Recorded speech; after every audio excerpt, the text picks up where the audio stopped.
What's up, everyone? Welcome back to the Progressive Gentlemen podcast for our newest episode. As always, we are your hosts, Matt and Dan, and thank you for taking the time to listen to us nerd out about music. This is a part 2. If you listen to our most recent episode, Matt took the time to go through and come up with a top 10 Prog albums, as according to Matt. Yeah, and then this week we're going to let Dan give his top 10 and discuss those. So be ready for the superior top 10. No, I'm just kidding. Matt's list was pretty great. Definitely big fan of all 10 of the records that he went through, and I think you're going to see a couple repeats. A couple reemerge here, but I'll talk a little bit more kind of from my perspective why they made my list, and but I want to kind of start the way that Matt did as well. Actually, just to recap a little bit, right? So the rules here are these are the top 10s according to us, right? So it's not necessarily a definitive, like the best albums. You know, it's just we're not trying to come up. You know, there's no King Crimson on these lists. There's no Yes on these lists. No Pink Floyd. No Rush. You know, arguably some of the big heavy hitters in progressive music, kind of the Godfathers. I debate about Rush on mine just because that's kind of like something I grew up on, but ultimately it's just like, it's not what I listen to now. Right. So this is more kind of, you know, the top 10 records for us, whether it be, you know, what we're listening to now / just prolific prog albums, you know, according to us. So, so my top 10, I'm pretty excited to talk about, but just to go through some honorable mentions, because this was difficult. If you heard us talk about a little bit in the last episode, this was pretty tough. I think I ultimately had a list of 40 records, and that was after whittling some down, and you know, I kind of did like not a bracket style thing because that would have been weird, but in my own brain, I suppose it was like, you know, would I rather listen to this record or this record? You know, trying to make a case in my own mind for which one should make this list. And ones that I ended up leaving off, Act 3 and Act 4 from The Deer Hunter. Those are both great records. Those arguments. Ghost City and Spring Island from Delta Sleep, even though Spring Island is like one of my favorite records right now. I had an argument internally as to whether or not it should make my list. And I think for me personally, I was just like, it's too new. I think that's kind of like how I justified putting a different record on my top 10 instead of that one, was just like, I think maybe it needs more time to bake before I can officially say, you know, this is a top 10 record, but it probably deserved to be there. I know it made Matt's list, so at least it was on one of our lists. I just embraced the recency bias. Yeah, and at least we were able to still talk about it, right? So Exoplanet by The Contortionist is a big one. Doppelganger from Fall of Troy. Well, that's a good one. Between the Buried and Me's discography. All of it. But specifically The Great Misdirect. Constellations and Messengers from August Burns Red. Those were huge records for me. I was arguing with myself whether or not they should be considered progressive or if they're just metalcore. I think Constellations is probably the closest, and I know they're getting a little bit more progressive. Yeah, I've been seeing them pop up on like the Got Gent playlist on Spotify and stuff, so they're getting there. Constellation should be in my top 10, but I made an argument with myself that kind of pulled them out. You lost your own argument. It seems to be a theme with me, just like fighting internally about dumb shit. The Congregation by Leprous is big. Dreamless from Fallujah. I know they're kind of like progressive tech death, so that could have been on there. Yeah, that was on my honorable mentions too. It didn't quite make it. In Dreams, After the Burial, that's a big record for me. Pendulum is such a good song. Carry You Away is a great song. In Contact by Caligula's Horse, that's another big one. That's a good one. Affinity from Haken. There are other Haken, like the Mount, like there are other Haken records that could have been on there. The Mountain, I believe, is the name of the one that I'm thinking of. At least it has a mountain on the cover, I'm pretty sure. But for me, Affinity was always the biggest Haken record for me.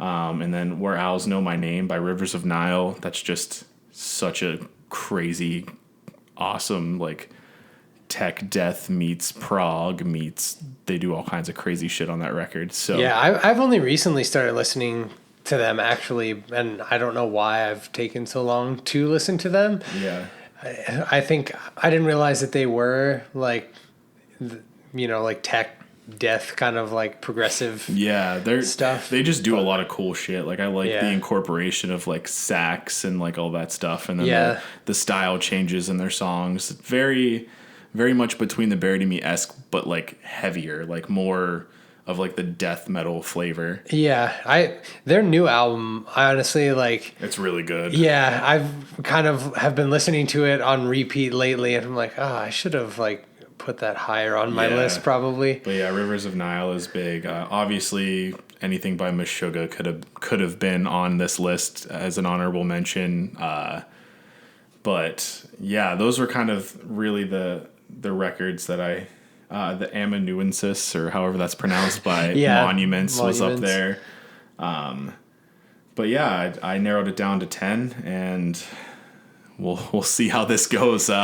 It's funny, we both had more honorable mentions than we did. Oh yeah, I mean, and I probably could keep going. I just feel like I probably shouldn't spend more time on honorable mentions than I do on the actual top 10. So number 10.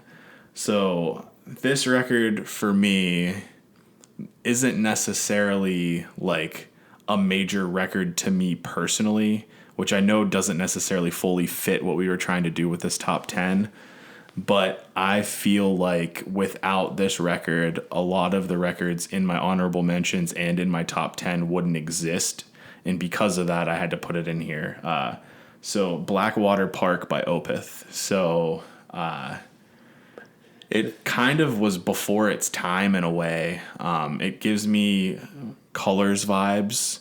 I feel like without this record and all the style changes, like if you listen to the song The Leper Affinity, it's very much, while their harsh vocals are more of like the death metal, black metal style almost, where Between the Bury to Me is, Tommy Rogers is his own, his own genre almost. But, the way they go between harsh vocals and clean vocals, and they switch up, they go from a heavy style to like an acoustic sort of like little riff, and, the way that they sort of almost put multiple songs into one on this record. There's multiple 10-minute plus long songs. Really sort of lends to a lot of the modern prog style. Yeah, I know Opeth is definitely one of those like beacon progressive metal bands, and honestly like that was one that when I was kind of just like digging around to see like make sure I didn't miss any, that was one that made like every list, and I was kind of like, I haven't listened to a ton of Opeth. Like I've listened to them for sure, but it's just, I don't know, I've not like a band that's been huge on my rotation. And I was just kind of like, I should go back and listen to that album, because it seems like it's unanimous that it's, making all these lists. And so it's good that one of us had it on there. And I mean, newer Opeth like Heritage and Incauda Venom, or I don't even know how to pronounce that, and the Sorceress record, like the newer Opeth records are very different stylistically, I feel like, than like the Damnation record or Blackwater Park, their older stuff, where they had a lot more of the sort of heavy, harsh vocal sound. Yeah. Now I think they've sort of progressed into, kind of a progressive rock band with, some darker lyrics maybe, but for the most part, that's kind of what they are. More in the progressive rock camp. I honestly feel like I've vibed more with newer Opeth than, with records like Damnation and Blackwater Park. But I recognize that without Blackwater Park, and it's a masterpiece of a progressive metal record, it really is. Without that record, I think a lot of records that we listen to now and that are on our list now wouldn't exist. Yeah, it's definitely, it was kind of similar for me, like how I had Meshuggah on my list. Is like I listened to them, but not probably as much as some of the other ones on my list, but just like knowing that because of them, kind of the genre that I love exists. So, I think similar to like the reasons why you had Animals as Leaders and Meshuggah on your list is kind of why I have this one on there. And just because I know without it, Colors might not exist in the same way. Yeah, so. I think it's fair to put that on a list, and it's from all the other lists I looked at online, it's like, you're not wrong for having it on there. Everybody else seems to agree. Say, I did not look at lists online. I really went through like my iTunes like library and my Spotify libraries and just like tried to make a list of records that I felt like should be on there. And that was just one that kind of clicked with me. And you included Meshuggah, I included Opeth. We have some big names, at least kind of represented on our lists. But yeah. Moving on to not as big of a name in progressive metal, or progressive rock. I guess they kind of thread the needle, but they're probably mostly progressive rock. And that's Thank You Scientist. So I have Thank You Scientist at number 9 with Maps of Non-Existent Places. So that record for me came out at a time where like I was going through my own sort of personal stuff, and I really vibed with that record for like a whole summer. / probably honestly summer into fall, whatever. I was listening to that on repeat. It's very technical. The guitar work is great. Obviously they have multiple like jazz musician, horn players. I think there's like a sax and a trumpet, and there's like they have like horn section essentially, which is really cool. Yeah. There are a lot of people in that band. Yes. And the funny story about that, I saw them at a very, very, very small venue in Pittsburgh called oh God, what the heck's it called? Flying Moose or something like that. Smiling Moose. Jeez, why did I struggle with that? I was gonna say that, but I was like, I'll wait and get more information first. Oh man. Anyways, I've not seen many shows there. There's a brewery that does a beer called Smiling Moose in this area, collabed with them. It's very good. Oh. And honestly, that's what I was trying to what's the name of that beer? Anyways, so saw them at a very small venue called the Smiling Moose. And the venue part is in the attic of this building, and it probably fits like 50 people. Yeah. And the stage is very small too, obviously, if a room only fits 50 people. Well, Thank You Scientist is like 10 people strong, probably somewhere in there. There's a lot of members. So they all like crammed on this tiny stage. Like it was very interesting to witness, but yeah, that was very cool to see. And I've seen them tour with Coheed and Cambria as well. They were signed to Evil Inc. Records, which is Claudio Sanchez's label. Yeah. They're no longer signed with them, but for this record, they were, I believe. I think this was maybe the first record they were signed to Evil Inc. on. But anyways, so they give me a little bit of Coheed vibes as well. But like more technical guitar work, really. I mean, Claudio and Travis in their own right are great guitar players, but I feel like, songs like Feed Your Horses and My Famed Disappearing Act off of that record are a lot more technical than I think Coheed gets. So, I mean, the vocal might remind me of Coheed, but for the most part, I think they're a little bit more technical. And yeah, I mean, they kind of cross a lot of things off the list for what I look for in music, and that's definitely my favorite record by them. And they still release music, and their newest EP is really cool as well. It's so good. It would have been on my like album of the year list. Yeah. If it weren't for us excluding EPs. We were limiting it to full lengths, but yeah. So Thank You Scientist, Maps of Non-Existent Places. I think that is like kind of an underrated record in the genre, and if you've not listened to it, definitely check that out. That's honestly, that one, like seeing your list, that one surprised me. I knew you liked them and I like them too, but I wouldn't have expected them to be on the top 10 list, so that was kind of a cool surprise. Yeah, I just think that record's pretty big for me, just from like a personal standpoint when it came out, and kind of like how I vibed with it, what it meant to me at that moment, but then also I think it still holds water today. A lot of the songs off of that record, when they come on, I still like vibe with it pretty heavily. So, yeah, that is a good one. So number 9, Thank You Scientist, Maps of Non-Existent Places. So number 8 was one that I argued back and forth with myself whether or not to even include this band, let alone this record. Glad to see it made the list. But Periphery 2, or P2 as we like to call it, That record for me, why it was the first Periphery record and potentially the only full Periphery record that I vibe with from start to finish. I love the reoccurring themes that happen in Muramasa. Muramasa, thank you. And then they bring it back at the end, and then there's like that reoccurring theme like at other points in the record as well. Scarlet is a great song. Frog and Bullfish. Frog and Bull. Arised is actually a song. Is that that's how you would pronounce that, right? Or Erised. Yeah, I'm not sure if that's So like Arised or Erised. I was gonna say, so there's a where I used to always call it Erised. And that's strictly because in Harry Potter there's a mirror called the Mirror of Erised. Yeah. And that's how it's pronounced. And I've heard people read the book and pronounce it as Arised, but then whenever you watch the film, Dumbledore pronounces it as Erised.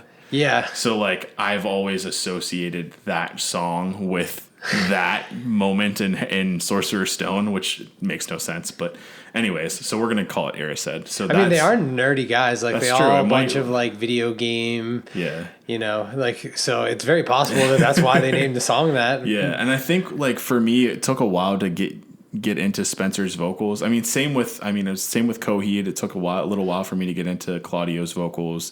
Same with Thank You Scientist. It took me a little while with the vocals. So maybe it was just kind of this came out at the right time where I was starting to accept that style of vocal more.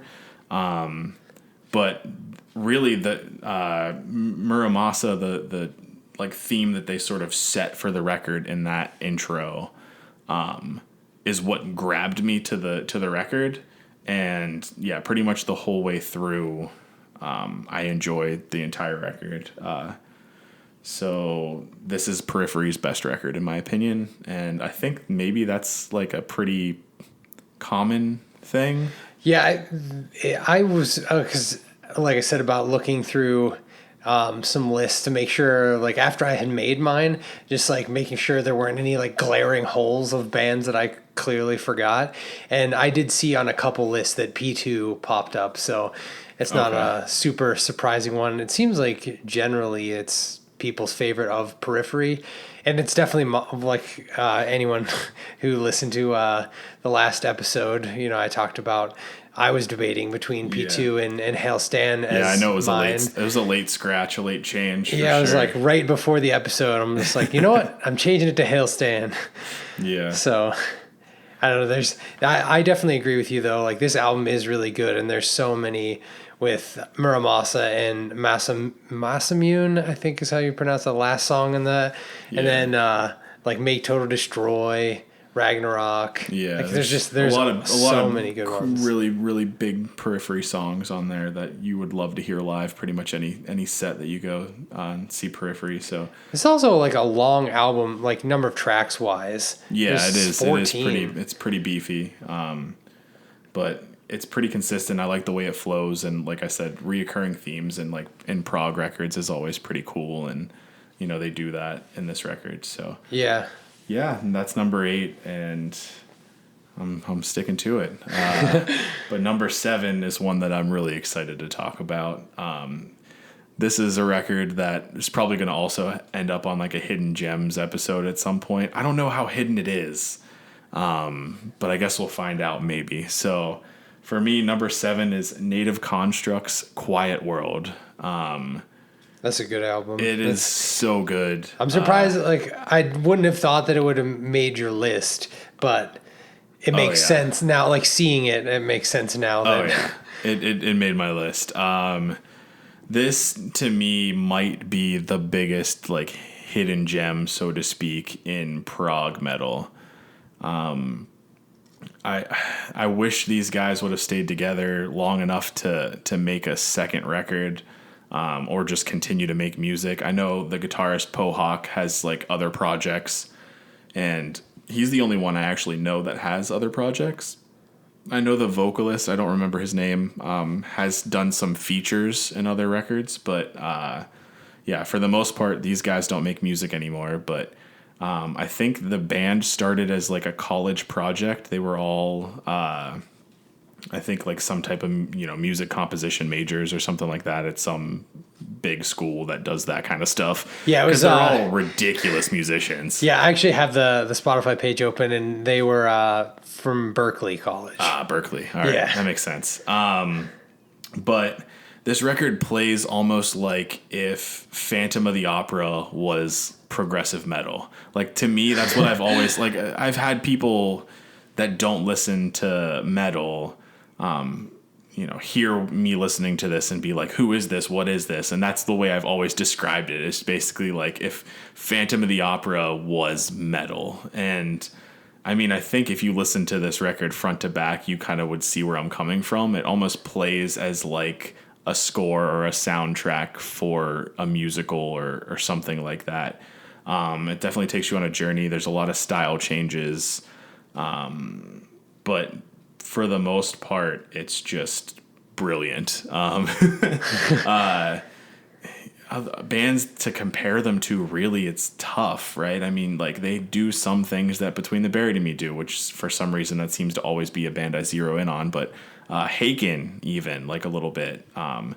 For bands that still exist but also aren't really unknown, there's a band called Others by No One that is very similar to Native Construct. I feel like... Yeah, the vocals are different, but musically they do sound very similar. Yeah, I feel like they sort of took up the Others, or the Native Construct, like, mantle whenever they sort of disbanded. Others by No One is kind of filling that void a little bit, maybe.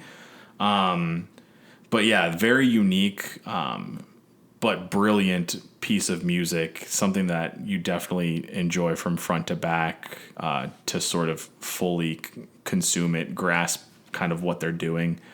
But there are songs that stand on their own as well. Mute is one, Passage is another. So definitely check this out if you've never heard of Native Construct, but they make my number 7, I think, because of how unique it is, but also because of how sort of impactful it was to me personally. And it was something that didn't necessarily fit with the other stuff I was listening to at the time. And I can go back and listen to it pretty much any time, and I'm always like, why is there not more of this? Yeah. But to move on to, I guess, a similar band. This band does things that are similar, actually, just in a slightly lesser, like a less heavy way. Yeah. And that's the Deer Hunter. So the Deer Hunter's, prog rock version of Native Construct, I guess. Obviously, they've been around longer and are still around and made way more music. Their catalog is a lot larger. So I guess it'd be better to say Native Construct is like the slightly heavier version of the Deer Hunter. That makes more sense. But anyways, number 6, Deer Hunter. And I was really hard to pick an act, but I went with Act 5, which was Hymns with the Devil in Confessional. It's a cool name. It is a cool name. Act 3 is what got me into the Deer Hunter, because it was tough for me to transition from a lot of the heavier stuff I was listening to. Coheed was kind of always like a guilty pleasure for me, and I vibed with them just for, I don't know, for some reason I really attached to Coheed and Cambria, but for the most part I was listening to heavier music. So whenever I heard Act 3 and songs like Incauda Venenum, which is a record by Opeth too, by the way, which is kind of really? Cool. Yeah. Deer Hunter did it first. And then The Tank, which is decently heavy. The Thief, Mustard Gas, I think, was actually the song that drew me in the most, because I think if you're a metalhead trying to get into a band like Deer Hunter, Mustard Gas and Incauda Venenum are the two that I think... Mustard Gas definitely sounds draws. Like a metal song. Yeah, name. But once you finally break through and start to appreciate the Deer Hunter for who they are and just their full discography, I think for me Act 5 was definitely the record that I vibed with the most. So songs like The March off of that record are just perfect from beginning to end. The Most Cursed of Hands is a very interesting song that kind of traverses a bunch of different styles and from the beginning, like Regress into the Moon Awake is very like chill into like setting the scene for the record. But I think The March, honestly, is probably one of their best songs, in my opinion. And yeah, I probably listened to Act 5 more than most, if not all, Deer Hunter stuff. If I have to put on one record, it's typically Act 5. So Yeah, Deer Hunter is one of those bands that I've just kind of, through you, just recently really got into. Like, I've known of their existence and I've heard a couple of their songs, but I've only, maybe in the last, I don't know, 6 months to a year started to like delve into their catalog. So, I've... it's very extensive, so that makes Yeah. it like difficult because so there's 5 acts, but then there's also that Migrant record, and then there's the Color Spectrum, which is like a giant collection of songs. I don't even know how many songs are in that, like 30 something, 36. And it's all, not all, so the acts are all set in one, particular sort of concept. And then they have a couple records that step out of the concept. And now they're starting a new concept called the Indigo Child. And that record's set to drop here soon, the first record in that sort of new concept. So there's a lot of content to consume, a lot of music to consume. So, but yeah, for me, as far as, one collection of songs goes, trying to pick one to put on this list because the Deer Hunter deserves to be there is Act 5. So that's where definitely just like looking from the track list off of what I've listened to so far. Like, I probably would have personally, if I were putting one on, I probably would have gone 3 just because like those are the bigger songs, like and the more metal.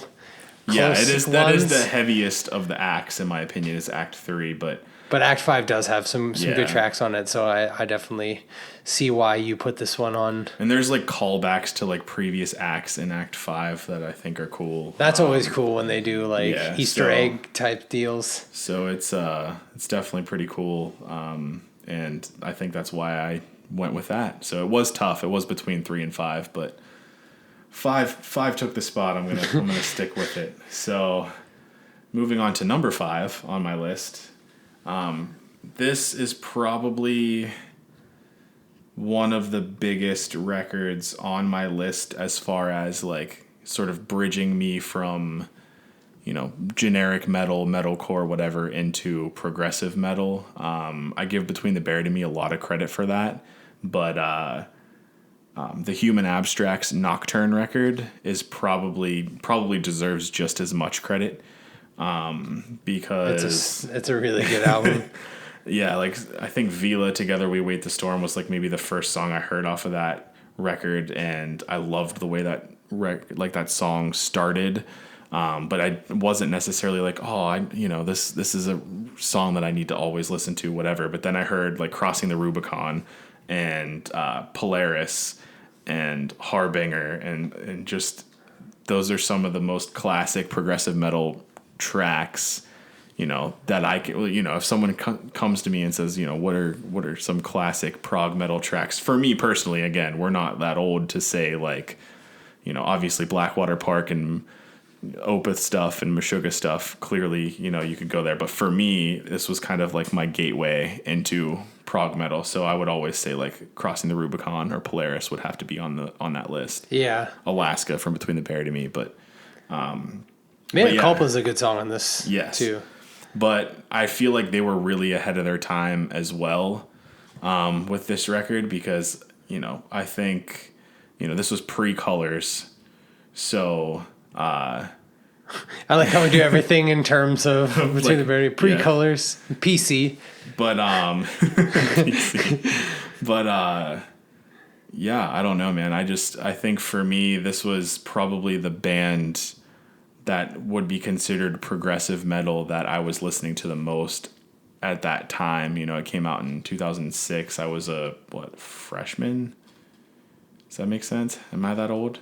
That'd have been. So I was listening to mostly like, deathcore and shit back then. Maybe a little bit of metalcore would sneak in, but I think that was a a big bridge record for me into prog metal. So because of that, it's really important and it should be in my top 10. And honestly, if this was just like a top 10 most influential records list, which maybe we'll do that at some point, just like records that were influential to us, this would probably be on that list for me as well. But yeah, that's a big one for me. But then number 4 on my list is one that was on your list. Yeah. And it was your number 1. My number 1, yeah. And that is the Contortionist's Language record. Kind of for the same reasons that we talked about when, on the last episode for you. It flows so well. It's a nice bridge record between, heavier Exoplanet intrinsic Contortionist and then sort of the modern Contortionist sound now, which is more prog rock. This was kind of like a nice in between. And, I think this was one of the first progressive metal records that I got my wife to also enjoy, which is kind of tough. She does not like Between the Buried and Me at all. Back to Between the Buried and Me. And there's a lot of progressive metal that she doesn't really vibe with, but she used to listen to this in the car on her way to work. I'm not even involved in that part of the story. So, I think she listens to Exoplanet too. So it's kind of, it is funny that like she enjoys Exoplanet though, with how close it is Between to the Buried and Me. Yeah. Yeah, it's annoying, but she actually put a lyric from the parable in our wedding vows. That's cool. Which is kind of cool. Yeah, it's very cool. And yeah, I've seen them probably pushing double digits at this point, and I've seen them probably 3 or 4 times with her.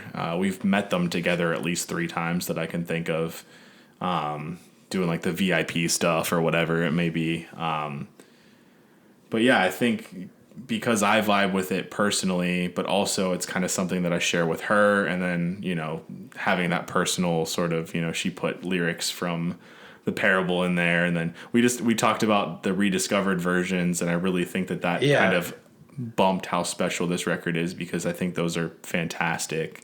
Yeah, it's wild how different they are, but yet still like so good. Usually when bands do covers of their song, like reimaginings of songs, then like do the acoustic version, like they're not as good, or they're like much better, but it's just like, I don't know, they're like right on par with like, this album's already so good, and then the rediscovered version is just also really good. Yeah, for sure. And obviously the Language 1 and 2 are huge. Thrive is a great song. Ebb and Flow I think might be my favorite off of the record. The Parable is big. So yeah, really, so many good. It's a great record to listen to from front to back, and I do frequently do that. So that's kind of why I picked this over Exoplanet, because typically if I put on Exoplanet, I'm listening to like Flourish or Oscillator, or just like picking 1 or 2 songs, and just if I need that type of boost, I'll listen to something like that. But the way those songs end are just so classic too, that it was really tough, to listen to Flourish and then say, I'm not going to put the record with this song on my top 10. So it was difficult, but had to have the Contortionist on there, and Language, I think, was the standout. So yeah, that was the same for me. It was tough between Language and Exoplanet, but Language won out. Yeah. And another one that was tough, and finally we can actually talk about them, because that's the album that we're at on the list. But my number 3 was Between the Buried and Me's Colors record, which was also on your list. These next ones we're going to talk about were all also on that list. Well, this one was the only one that was on both our lists and landed on the same spot. Yeah, so this was our only actual true sort of, match. We were on the same page with this one, and that's Colors. I know if you listen back to our Artist Spotlight episode with where we talk about Between the Buried and Me exclusively, I made an argument that Great Misdirect is their best record, and this contradicts that point. It's tough. I bounce between those 2 records often, and there are just some times where, I have the time to sit down and listen to the Great Misdirect's 6 songs, even though it's an hour long, from start to finish, and when I'm done with that journey, I'm just like, there's nothing better than this record. There's no, but then you go back and listen to Colors and, like Son of Nothing and Ants of the Sky, and you're just like, maybe there is something better than this record. And, it is nice that with Colors, you kind of get, it's more digestible in the sense of, it's not 6 songs an hour long, it's 8 songs an hour long, but, I don't know. I mean, all Between the Buried and Me is just so different and so like, next level that it makes it really difficult to pick. I mean, you could make an argument for Parallax. You could make an argument for Coma. You could make an argument for just about every record in their discography. So yeah, they're like their albums are all like so very different, but they're all so good in their own way that like depending on what your kind of musical preference is, like Coma has the like 80s feel to it, like Colors 2 kind of has like a little bit of like 90s sound to it, and like with those like sound like 90s cartoon sound bites and and stuff. It has like Ferris Bueller kind of like, I guess, which would be like 80s, but it's got the 80s 90s feel, and then I don't know, Colors is just kind of, it's got its own thing. Yeah, honestly, I mean, with Colors, you just look at the track list and it's like Foam-Born into Decade of Statues is just such a cool transition, a way to start an album. And then Informal Gluttony into Son of Nothing, both of those tracks are like next level. But then the next song after that is Ants of the Sky, which is arguably the best song or one of the best songs on that record. And Prequel is a great song. Viridian is a great transition into White Walls. Like, it's just, it's another record that if you listen to it from front to back, which, as we've said on multiple occasions and multiple podcast episodes, it's kind of the best way to enjoy a Between the Buried and Me record anyways. But I feel better about listening to one song. Like, if I just put on Son of Nothing or Informal Gluttony, I feel like it's easier to sort of split up on Colors than it is on Great Misdirect, where most of the songs are like 13 minutes long. Yeah, they're like a little more like bite-sized songs. Yeah, and so ultimately I went with Colors because of all of these reasons, and I don't know, I might kick myself as soon as we post this and be like, oh, it should have been Great Misdirect, but Colors it is. I'm staying with it. So lock it in. And obviously that's just a huge record for most people who listen to progressive metal, and I really think that it should be on most like lists. Like, did it turn up on any of your lists when you were looking at like I don't actually recall if it seeing didn't, it on there. That's bullshit. But yeah. If P2 was on one but Colors wasn't, that would be nuts. I kind of just like scrolled quickly. Yeah. And I was more looking for like bands that I didn't have. Yeah. So like if I sense. saw Between the Buried and Me or whatever, I was just like scroll. Yeah. And I just wanted to make sure that I didn't like miss a band that like I kind of forgot about and just maybe haven't listened to in the last year or two. Yeah, that makes sense. So I'm sure I can't imagine that it's not on lists out there. I feel like it's just very, critically acclaimed in the genre. Even just metal, like I feel like a lot of people who, aren't specifically prog rock fans who just listen to metal. Yeah, I mean they were nominated for I feel like that was Automata for the Grammys. They were nominated for the Grammys, for Condemned to the Gallows or something. Yeah, I forget what track. Yeah, it was something it was, or Millions. It was one of those two. But I think they were nominated, so like the fact that they made it there is like, they. But yeah, if you're doing a top 10 prog album list, especially if it's like if you're focusing on modern prog bands or whatever, and Between the Buried and Me's Colors record or Great Misdirect or just Between the Buried and Me in general is not on that list, I probably just don't trust your list. So, but anyways, moving on to a band I try to talk about every time we do an episode. Hint, hint. My number 2 is Coheed and Cambria's Good Apollo Volume 1, From Fear Through the Eyes of Madness. Good choice. I did the whole title there. I might have even missed it because it's so damn long, but I didn't even know that was like the whole it's length like yeah, of the it's name. like Good Apollo Volume 1 from Fear Through the Eyes of Madness, because then it's Good Apollo Volume 2 No World for Tomorrow is technically Good Apollo 2 is No World for Tomorrow. Oh. Yeah. Yeah. Is it like Good Apollo 1? Is it? Hold on. I need to look this up because I'm. But regardless, I just always that's probably why I forget the full album name. Good Apollo on Burning Star 4, Volume 1 from Fear Through the Eyes of Madness. I knew I was missing something because it's too long. Anyways, typically just referred to as Good Apollo 1 or GA1. That is my number 2.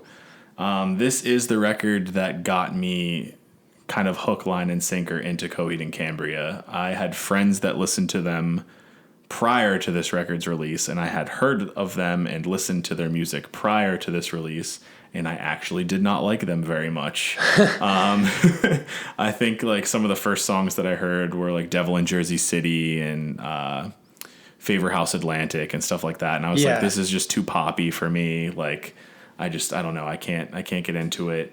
And then, I mean, not sadly, I'm not sad about this. People judge people for, Welcome Home being the song that kind of got somebody into Coheed and Cambria. But I guarantee you there's more than 50% of the fan base that's the case. Yeah. You know what I mean? So I had heard of them before. I did not like what I had heard before. I randomly in the middle of the night, I was watching like Fuse. I don't know if anybody had that channel. But it was just like basically an MTV knockoff where they would play different music videos and there were different like music related shows. And the video for Welcome Home came on and I was like, this is pretty great. Who is this? And then saw it was Coheed and Cambria. It's kind of hard to miss Claudio's hair. But really vibed with it. I think that week I went and bought the CD. This was before vinyl made a comeback. And and yeah, I listened to that pretty exclusively for a while. And that made me want to go back through, and listen to In Keeping Secrets and Second Stage a little bit more. And that's when I discovered The Crowing, which was the next song that was kind of big for me. Obviously, In Keeping Secrets, the self-titled track off of that record, was fantastic at that point.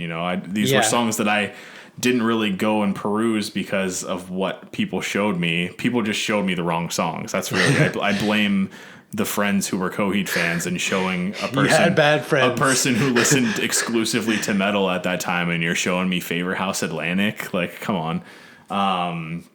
But yeah, Godsend Conspirator, Delirium Trigger, like all of those ended up being songs that I really enjoyed. But then, back to GA1, so the Willingwell Suite is just fantastic. And that's probably their proggiest suite of songs. Fuel for the Feeding End from Fear Through the Eyes of Madness. Final Cut, the solo battle at the end of that song is really cool. But yeah, I think sort of from start to finish, Good Apollo 1 is my favorite Coheed record, and their proggiest record probably. Someone might argue with me there, but it probably the most important Coheed record for me because it's what brought me more into the fandom. Yeah, and, that was the same for me too. It was like that's kind of the gateway into the Coheed fandom. Yeah, and now I mean, shit, I've seen them easily double digits, and I think I'm going in. I'm into the 20s. I don't know what number. Wow. Yeah, I've been to. I mean, I know there are people out there that are like, those are rookie numbers, pump those numbers up. Because I know there are people that follow them around the world for tours. Like, I've not gone that far necessarily. I think the most I think I've been to 4 shows on one tour once.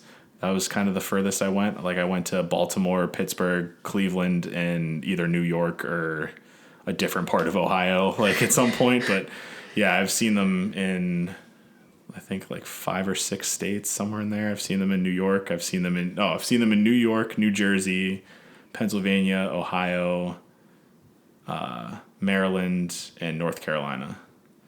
So wow, yeah, so it's pretty cool. It's a great, like, they just put on such a great show. It's very captivating. It's one of those things where I know a lot, I've gone to shows where it's like I could never see this band again and probably be fine, just in the sense of like, I witnessed all there was to witness. Going to a Coheed show for me is like rewatching a great movie. Like your favorite, go and watching your favorite movie again. Like, there are people that only care to see a movie once, but I could watch Harry Potter every day and be, you know what I mean? So it's like the comfort food right, of music. exactly. So that's kind of what Coheed means to me, and I could talk about Coheed forever, but we're gonna actually have an episode where we do that.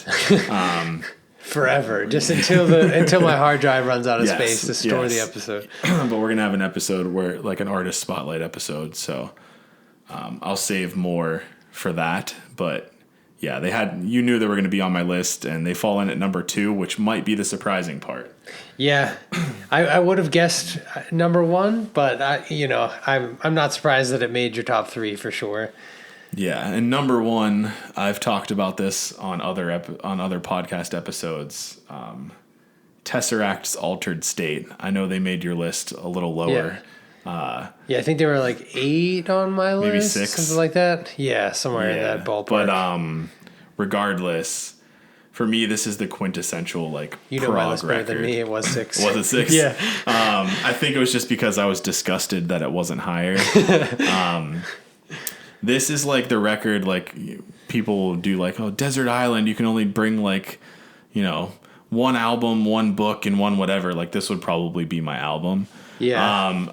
I just... Good choice. I vibe so hard with this record. It's funny, we got these, like, these gift cards to go do this, like, float tank thing. I don't know if you're familiar with that. Oh, yeah, the sensory deprivation things. Yeah. So it's like, oh, you can be in absolute silence, or, like, you can play music, you can put lights, whatever. And I was like, I don't want any lights, and I just want Altered State by Tesseract playing. Wow, that would have been a really cool experience. To me, this is just the most, like, chill out, zen out, just, like, it's just such a perfect record. And Ash, the lead singer at the time, for me was, and as much as I like Daniel Tompkins, and I really do, and I think he's great for Tesseract, just maybe it's just specific to this album, but that's my favorite version of Tesseract. And it's definitely different. It's different hearing Daniel Tompkins go back and, like, whenever you see them live. I've actually never seen Tesseract live. I haven't either. It'd be but, cool like, too. When you watch, like, live videos or hear live versions of songs off of Altered State where Daniel Tompkins is doing the vocal, it just doesn't feel the same. Like, it doesn't, I don't know, it doesn't give me the same vibes as Ash's vocal. So I just think something about that lineup releasing this record at that time just worked. So it's tough for me to put any record above this. This would be on my, like, most influential record list, probably too, maybe, I don't know. But this is the prog record, prog metal, prog rock, whatever you want to consider Tesseract. It is such a good one. And, like, anytime I put on, like, a Spotify playlist for, like, prog metal stuff, or, like, the like Got Gent playlist and stuff, there's usually, like, some Tesseract mixed in there, and, like, every time it comes on, I'm just like, I forget how good these guys are. Yeah. Like, and I mean, the most recent music we have from them was that really short record that they released, Sonder, which I don't understand how that's not considered an EP. Is it even, I don't even know if it's 30 minutes long. Like, it's very short, but it's very good. And again, and Daniel Tompkins is fantastic as well. But just, I like, that there's multiple suites of songs on this, the Of Matter, Of Mind, Of Reality, Of Energy. Like, it's kind of cool. Everything flows together, which is another thing that I typically like on, like, in my progressive music, is to be able to start a record and it all just kind of flows together. But there's heavy-ish moments on this record. There's, like I said, that atmospheric kind of style of music that Tesseract sort of cultivates while still being heavy, while still not being heavy. It's just such a cool blend of like almost pop style vocals. Like you could hear those vocals on like the radio, but then that djenty, heavy sort of guitar tone mixed with that atmospheric vibe that they set, and it's awesome. It is very very solid album. And oftentimes, like, not vocally, but like from a music, like from instrumentation standpoint, it reminds me a lot of Language.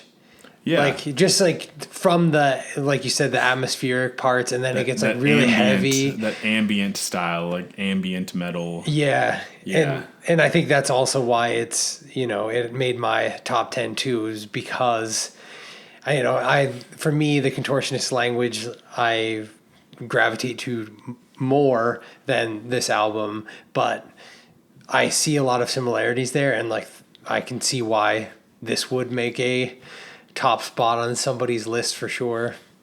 Yeah, I mean, I love this record so much that if somebody was like, you had to pick one and the other would never exist again, I would pick Altered State. And don't you put that on me. I'm just saying, it's just that this record just is that impactful for me, like, on a personal level. Just listening to this record is just transports me to like a different place. That would be really cool to listen to in a sensory deprivation chamber. Yes. Like this or Language. Both of those would be really cool. For me, I feel like just the way that everything flows in this record, like the end of Retrospect and that sort of like ambient, just like, it almost sounds like, oh, is the song over? I don't know if it's over. And then it like leads right into Resist, and like just like the turn back time part, like where it like leads. Oh my God. Just, I'm getting goosebumps just like, oh, this record's so You got to go listen to it again. I'm going to, guaranteed. Maybe that'll be like, last night I was just chilling in my hot tub by myself because I'm real cool like that. And it was like real late. It was like almost midnight and just dead silence. I was like, maybe I should... That should be the next time I do that. Just, I'm sure my neighbors will love it. Yeah, maybe put some headphones in. I should probably be wearing headphones if I do that. It was an opportunity missed last night, I guess. I mean, I'm looking forward to new music from Tesseract as well. Daniel Tompkins has been posting videos where he's like screaming a lot, like doing like a lot of heavy vocals. Just, I don't know if that means that's going to translate into whatever their new music is, but I kind of have an interesting, like, I'm kind of interested to see, like, if that happens. I watched he does Twitch streaming too, and there was, like, he'll stream his process of making stuff. Like, I think he does it, like, sections at a time, so you don't really get to hear the whole song, so it's still, like, going to be a surprise when it's launched, but, like, when they drop the album. But it's cool, like, seeing his process and, like, the studio that he's in, and also he like streams and plays like Doom and stuff too, which is pretty cool. So I've watched his stuff, and he's very entertaining to watch, and like because their music's awesome too. It's just like getting that little like drip feed of sneak peek content is pretty awesome. Yeah, I definitely like pretty much anytime like an artist like does something that sort of gives you sort of insight into their process and just how their minds work. Like, I think that's always kind of cool. Yeah. Other band members of other bands like do similar things, whether it's the Twitch route or just YouTube channels of videos of like, not even just like the playthroughs. Like a lot of bands do that where it's like, here's a guitar playthrough of this song we wrote, where it's just them playing guitar to the track. Yeah. But I think it's neat when artists will actually like break it down and explain sort of their thought process behind, I came up with this riff, and then like, I played it, and somebody started riffing off of that, and you're like, oh, this would sound good as like a backing track, and then like come up with the drum part. Like, it's just neat to see the process, because I like to pretend like I am a musician, and I'm not, obviously. Nobody has ever heard anything that I've written, aside from the little intro track for I was going to say, everybody who's listened to this has heard. Yeah, that little like intro track thing is something that I wrote and put together. But I would love to be able to like be better at that, and it's always cool to like take bits and pieces from other people's methods and sort of try to, put that into your own sort of process. And so that's always neat. So that's cool that he does that. But anyways, Altered State, amazing record. My number one, and just to do a recap. So 10, I had Opeth's Blackwater Park because it sort of inspired a lot of things. 9, I had Thank You Scientist, Maps of Non-Existent Places. I think that's an underrated record. Periphery, P2 at 8. Native Construct, Quiet World at 7. Please listen to that record if you've not. Yeah, for sure. That's such a hidden gem there. Deer Hunter Act 5, Hymns with the Devil in Confessional at 6. 5 is the Human Abstracts Nocturne record, another absolute classic. 4, the Contortionist Language record. 3, Between the Buried and Me's Colors record. 2, Coheed's Good Apollo 1. And number 1, Tesseract's Altered State. It's a solid list. I like that list. If I had to only have 10 records, I could do a lot worse than that, right? Yeah, I think my list had like less surprising things. Like I did put some rant. The Thank You Scientist is probably rant. Like I could have had like a Haken record there. And same with Native Construct or the Human Abstract, both bands that don't exist anymore. I could have probably swapped in like, Monuments record or Leprous would have been a good one, something. Yeah, something. I kind of figured Leprous would have been on your list. So I'm not surprised that Native Construct's on here. I was surprised that you had it as high as you did. So there were some things on here that I was like, oh wow, this is much different list than I had anticipated before we like actually shared our lists. Gotta keep people on their toes a little bit, Yeah, I like your list though. Yeah, I think it's a good. I don't regret any of them. I definitely think that some of the ones I included are just ones that I think are really big, important records for me personally in the genre, and that maybe I think deserve a little bit more, sort of like recognition. With people who would probably have preferred a Haken record or a Leprous record there in its place. So, gotta shine a little bit of light on some of these records that have kind of fallen away because those bands aren't making music anymore, So, yeah. But yeah, so that's my top 10. Let me know what you think. Tell me what should have been on there. If I should have had a Haken record, if I should have had a Leprous record, something else, if we should have went with some more classics like King Crimson or Rush or Pink Floyd, if we really messed up.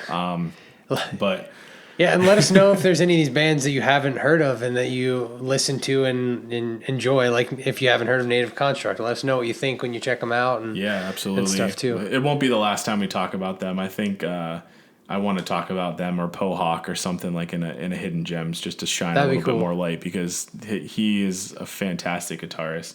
And yeah, the music that they made on that record, Quiet World, is just, it deserves more recognition. But yeah, let us know what you think. Let us know if there's any other top 10 we should do. Anything that sounds like it would be cool content for us to do, whether it's a different genre, be it, metalcore, deathcore, death metal, whatever. Yeah. Or even like if we had to like make a like top 10 pop or something, it'd be like harder to do. But since neither of us are like big pop fans, but it'd be fun to just like here's what I could bullshit our way through that. Yeah.